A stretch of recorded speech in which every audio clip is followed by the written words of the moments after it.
Hello, ladies. I'm here to read you chapter 5 of our Hinds Feet on High Places book. I know it's really late. I think it's almost 11.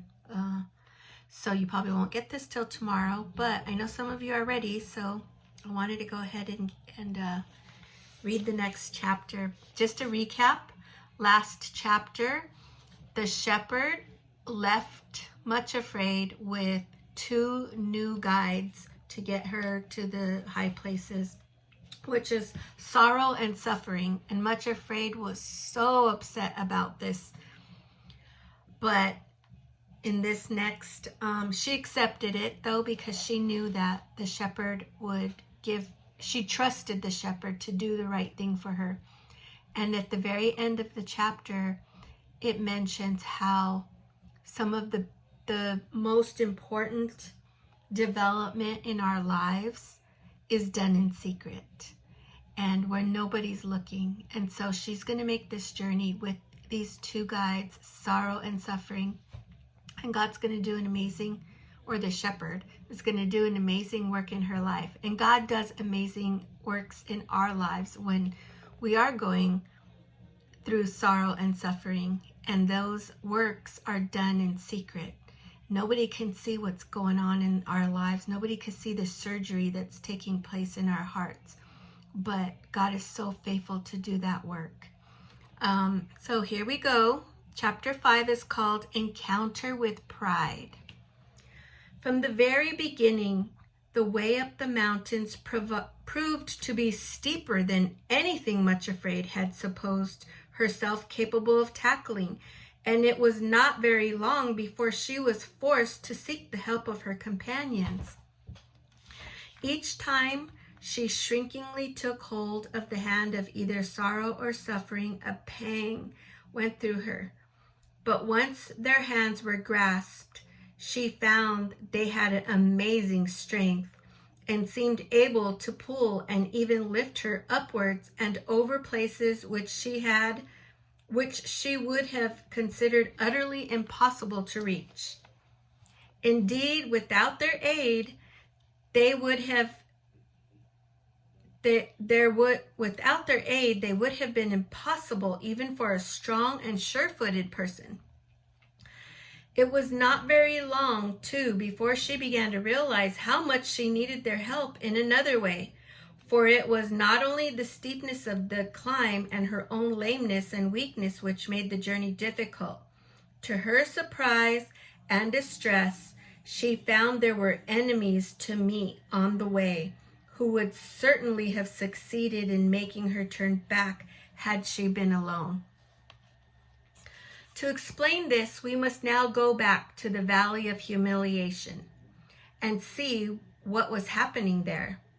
Great was the wrath and consternation of the whole fearing clan when it was discovered that Much Afraid had made her escape from the valley and had actually gone off to the mountains in the company of the shepherd they so much hated. So long as she had been just ugly, crippled, and miserable, little Much Afraid, her relatives had cared nothing about her. Now they found it quite intolerable that of them all, she alone should be singled out in this way to be taken to live on the high places. Perhaps she would be given service in the palace of the great king himself, who was much afraid that this should happen to her while the rest of the family drudged away in the Valley of Humiliation. It was not that they wanted to go to the mountains themselves, far be it, but it was intolerable that Much Afraid was to do so. So it happened that instead of being a little nobody in the eyes of her relatives, Much Afraid had suddenly become the central figure of their interest and thought. Not only was her own immediate circle of fearing relatives concerned about the matter, but all of her more distant connections as well. Indeed, the whole population of the valley, apart from the king's own servants, were angered by her departure and determined that by some means she must be brought back, and the hated shepherd be robbed of his success in filching her from them. A great consultation went on between all the more influential relatives, and ways and means discussed by which she could be captured most effectively and brought back to the valley as a permanent slave. Finally, it was agreed that someone must be sent after her as quickly as possible in order to force her to return. But they could not conceal from themselves that force might prove impossible, as apparently she had put herself under the protection of the great shepherd. Some means then would have to be found to beguile her into leaving him of her own free will. How could this be accomplished? In the end, it was unanimously decided to send a distant connection of the family named Pride. The choice fell on him for several reasons. First, he was not only very strong and powerful, but was also a handsome young man, and when he chose, could be extremely attractive. It was emphasized that if other means proved unsuccessful, he was to feel no scruples against exerting all his powers of fascination in order to coax Much Afraid away from the shepherd. Besides, it was a well-known fact that the young man was by nature far too proud to admit defeat or lack of success in any undertaking, and that there would be no giving up on his part until he accomplished his purpose. As everybody knew, to confess defeat and return without Much Afraid would be the last thing possible to Pride. So when he consented to undertake this task, it was felt that the matter was as good as settled. So Much Afraid and her two companions therefore had only been a few days upon their journey and had made but slow though steady progress, when one morning, on turning a corner of the rocky pathway, Pride had seen them striding toward them, or Pride was seen striding toward them.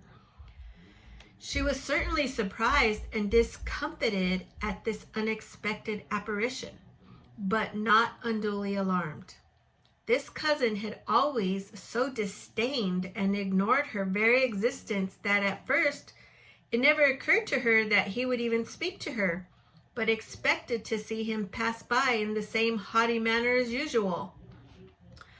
Pride himself, who had been skulking and spying for several hours before he showed himself, was on his part delighted to find that, though Much Afraid seemed to be traveling in the care of two strong companions, yet the shepherd himself apparently was not with her. He approached her, therefore, quite confidently, but with the most unusual affability of manner, and said to Much Afraid's great surprise, stopped when they met and greeted her. "Well, cousin Much Afraid, here you are at last. I have had such ado to catch up with you." "How do you do, cousin Pride?" said that poor little simpleton. Much Afraid, of course, ought to have known better than to greet, much less to stop and talk with one of her own relatives from the valley. But it is rather pleasant after being snubbed and ignored for years, suddenly to be greeted as an equal. Besides this, her curiosity was awakened. Of course, had it been that awful, detestable Craven, nothing would have induced her to stop and speak with him. "Much Afraid," said Pride seriously, actually taking her hand in a kindly and friendly manner, it so happened that at that place the path was not quite so steep, and she had freed her hands from those of both sorrow and suffering. I have made this journey on purpose to try to help you. I do beg you to allow me to do so and to listen very attentively and seriously. My dear cousin, you must give up this extraordinary journey and come back with me to the valley. You don't realize the true position in which you have put yourself, nor the dreadful future before you.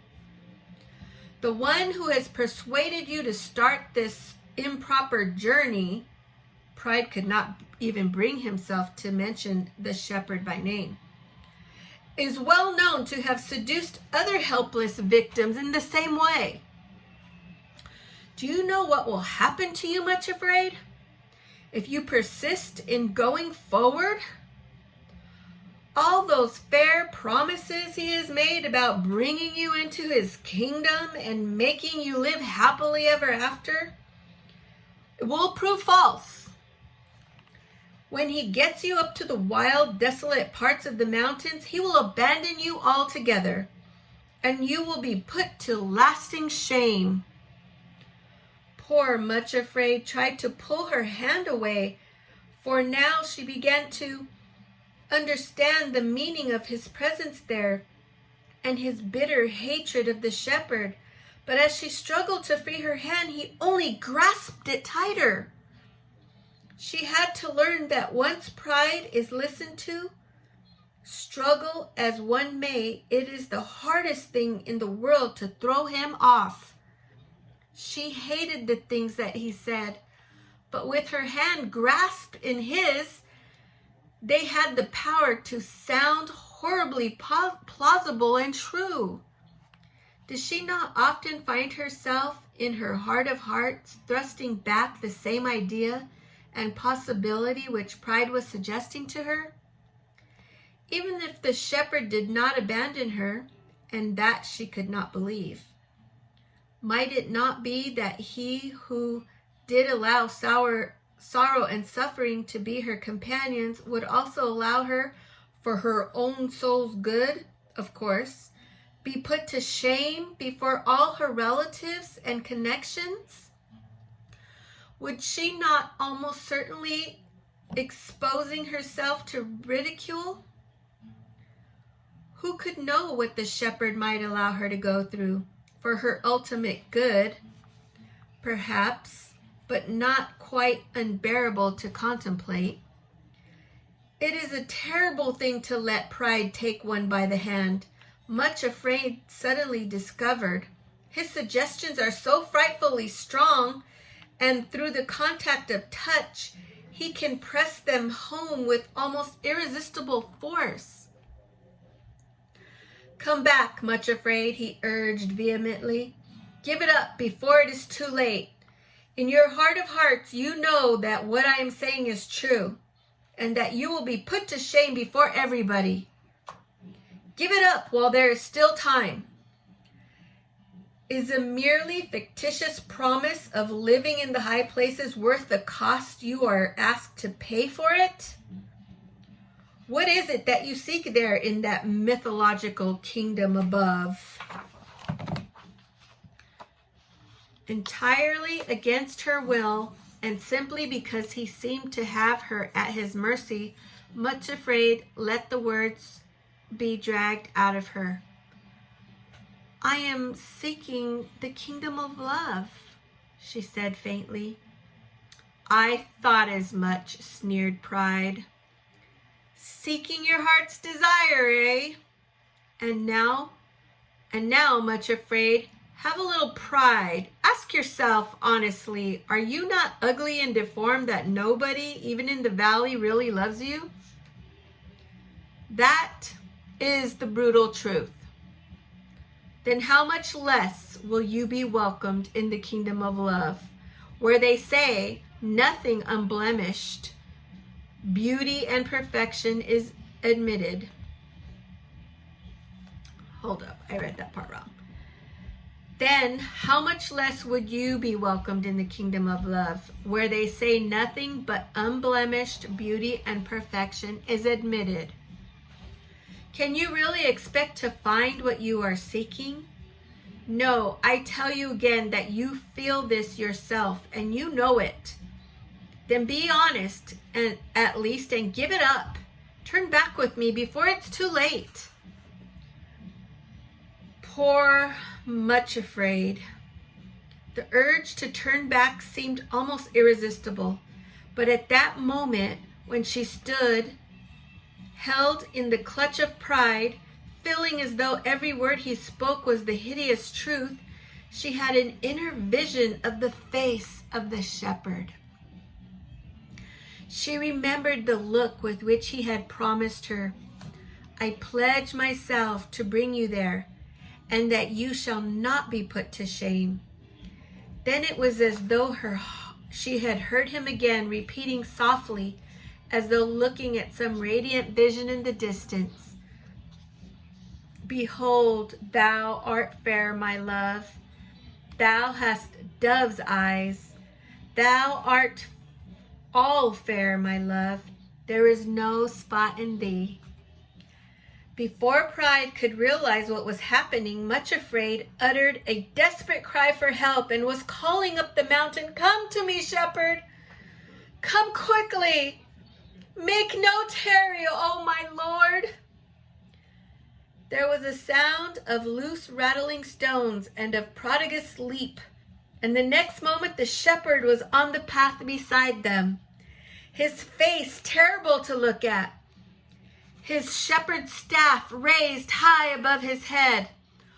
Only one blow fell, and then Pride dropped the hand he had been grasping so tightly and made off down the path, round the corners, slipping and stumbling on the stones as he went, and was out of sight in a moment. Much Afraid, said the shepherd in a tone of gentle but firm rebuke, why did you let Pride come up to you and take your hand? If you had been holding the hands of your two helpers, this could have never happened. For the first time, Much Afraid of her own free will, held out both hands to her two companions, and they grasped her strongly. But never before had their hold upon her been so full of pain, so bitter with sorrow. She learned in this way the first important lesson on her journey upward, that if one stops to parley with Pride and listen to his poisonous suggestions, and above all, if he is allowed to lay his grasp upon any part of one, sorrow becomes unspeakably more unbearable afterwards, and anguish of heart has bitterness added to it. Moreover, for a while she limped more painfully than ever had she since leaving the valley. Pride had trodden on her feet, and the moment she called for help and left them more lame,